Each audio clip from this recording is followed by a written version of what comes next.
નમસ્કાર મિત્રો, વિડીયોમાં તમારું સ્વાગત છે। તો મિત્રો, અત્યારે હાલની ખૂબ જ મોટી અને દુઃખદ ખબર સામે આવી રહી છે। જે હા મિત્રો, તમને જણાવી દઈએ કે મેદાન પર જ ભારતીય ક્રિકેટરનું નિધન।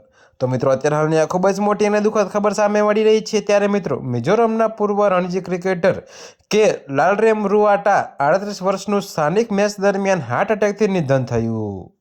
જી હા મિત્રો, તો અત્યારે હાલની આ ખૂબ જ મોટી અને દુઃખદ ખબર સામે મળી રહી છે। ત્યારે મિત્રો, તમને વધુમાં જણાવી દઈએ કે તે વેંગનુઆઈ રેડર્સ ક્લબ માટે રમી રહ્યા હતા અને બેટિંગ પછી પેવેલિયન તરફ જતા મેદાન પર જ પડી ગયા। તો મિત્રો, તેમણે રણજી ટ્રોફીમાં 2 મેચ અને સૈયદ મુશ્તાક અલી ટ્રોફીમાં 7 મેચ રમી હતી।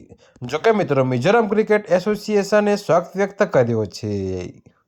જી હા મિત્રો, તો ત્યાર હાલ માટે આટલું જ। મળીશું નવી અપડેટ સાથે। અને જો તમને અમારા વિડીયો પસંદ આવતા હોય તો વિડીયોને લાઇક, કોમેન્ટ, શેર અને અમારી ચેનલને સબસ્ક્રાઈબ કરવાનું ભૂલતા નહીં મિત્રો।